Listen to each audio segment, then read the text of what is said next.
Who am I? I am the short, in a nutshell, I am a high-end cognitive scientist, University of Chicago and Columbia, who left academics and evolved slowly into a shaman and a healer. That's making a long story very short. I'm currently a leading practitioner of family constellations in North America, and I do also a lot in the energy psychology community, and I use energy psychology as well. I have 2 books out that I'm particularly proud of. This one is Health, Happiness, and Family Constellations, which we'll be using for the training. And this is the Family Constellation Practice Builder, which is a really good look at what you need to do to grow your practice. And I'm really on a crusade to tell the world that there are 2 kinds of trauma. There's the kind that happened to you personally, you experienced it. And there's the kind that happened to somebody that's close to you, an ancestor, for example, who never processed it, and either through epigenetics or some sort of psychic mechanism that we don't really necessarily understand yet, but clearly exists, you inherited it. But it didn't really happen to you. That's mostly what constellations began as a method to do. This crusade is also about, the high-end traumatologists, the guys that are doing, and women that are doing the best work on trauma, which is now really good. We really understand it now. They still haven't really gotten to the fact that you can inherit it as well as experience it. I use a lot of, I'm pretty well acknowledged as a very good teacher who uses a lot of good graphics and things like this. So I'm going to take you now into a Prezi presentation. Prezi is the sort of online successor to PowerPoint. It's much richer and more powerful and more beautiful. And I'll be using the presentation that I built for the 2015 San Diego Constellation Conference, which was presented there. So let me get the screen share going. Okay, are we seeing the Prezi, Sandy? Yes, we are. Okay, so now it's going to do that for a second. So the thing about this tool is it allows you to see the whole presentation laid out in space and zoom around and magnify to almost any level. So what we're going to do here is we're going to look at what are home altar constellations?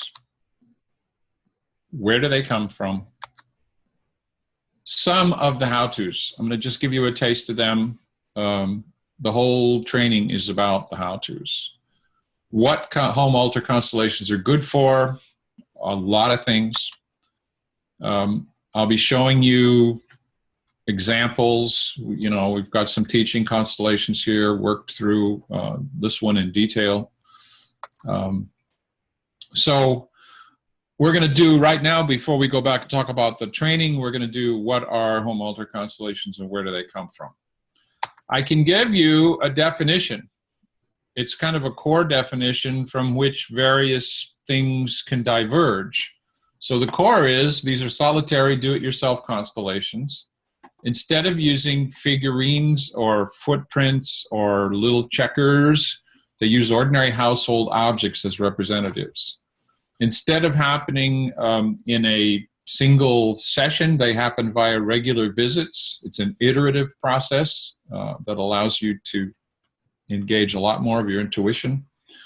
They happen on a dedicated little altar surface that you place someplace in your home, and they happen over a period of days or weeks. Now, I'm going to unpack this and show you how it varies a little bit, but before I do that, let's look at where they come from. So when I was trained, I've been with 14 trainers. That's about the number right now. Many of the international trainers, very well known. I've learned a lot, and I'm very grateful. I was given wooden figurines, and I was given footprints, and I first did constellations in workshops, or I did them in private sessions using figurines of footprints.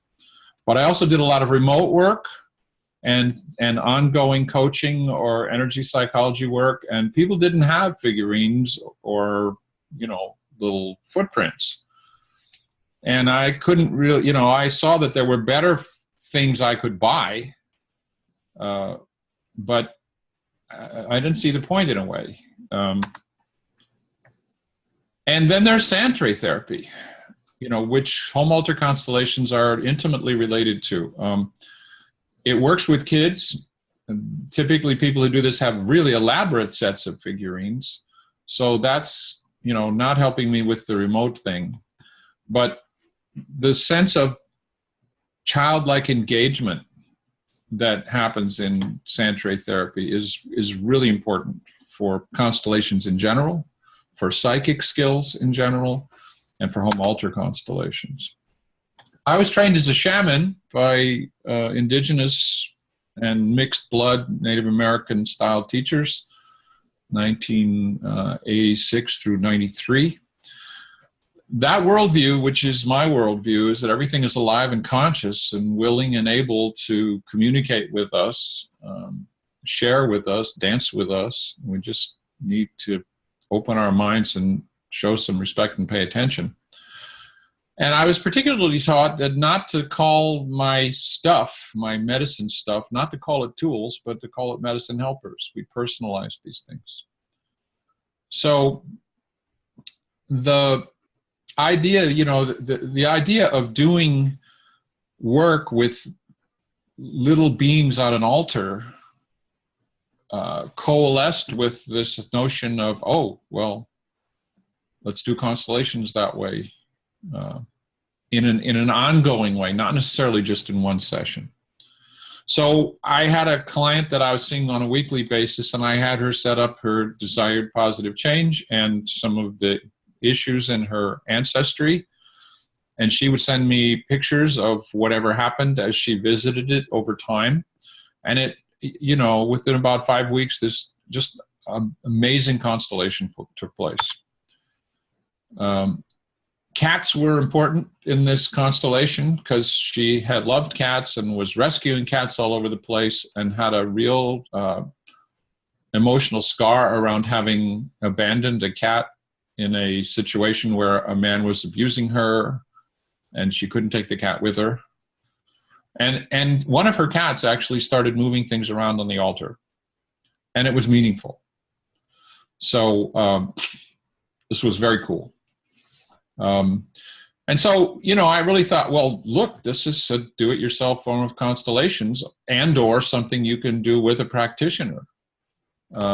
This idea was worth exploring more. By the time I wrote Health, Happiness, and Family Constellations, I had done a lot of them. I had already taught the home altar course a couple times, and I was convinced that this was very wonderful training, regardless of. I'll talk about that in a minute, but I tend to say it's good for everybody. I don't care if you've done a lot of group workshops. It's good to do this for some reasons that we'll get to in a minute. So here's just a picture of an initial setup. This is an actual client's setup. I'm not going to talk too much about it, but I just want you to imagine, and in the training I will show you a picture, setting up this same constellation with little figurines. You set it up with little figurines, and the same kind of little figurine for each entity, each rep here. And I mean, the difference is astonishing. There is so much more symbolism here. It is so much richer. Okay, so that's a kind of where they came from. Now let's go back to what are they and unpack that a little more. What? Well, the difference is they're ordinary household object persons. And we use object persons because my Native American teachers would talk about the stone people and the plant people. So this was a personal honorific, in a sense, applied so that we did not think of my car as a thing. The whole point of the Native point of view, and increasingly the perspective that's coming out of quantum physics, is consciousness, everything is a form of consciousness. Consciousness probably comes first, and material causes and effects are generated from it. Okay, after what, where, they happen on a dedicated altar. I'll tell you how to pick one, cleanse one, what it needs to be like. We'll talk about how to choose the reps, which is very much like, well, it's very much like choosing the representatives in a group workshop, except that it's richer, but it's still done intuitively. If our minds knew the answer, we wouldn't need to do a constellation. When instead of a single session, it happens over hours, several visits over an hour, or over weeks or days, or you can use the object persons in a single session with a private client, or in a single session with a remote client. So what I'm doing now is sort of showing you the variations from the core form. Who does it? You can do it alone, and it's a DIY version of Constellations, or it might be done, as it says here, in lots of different ways.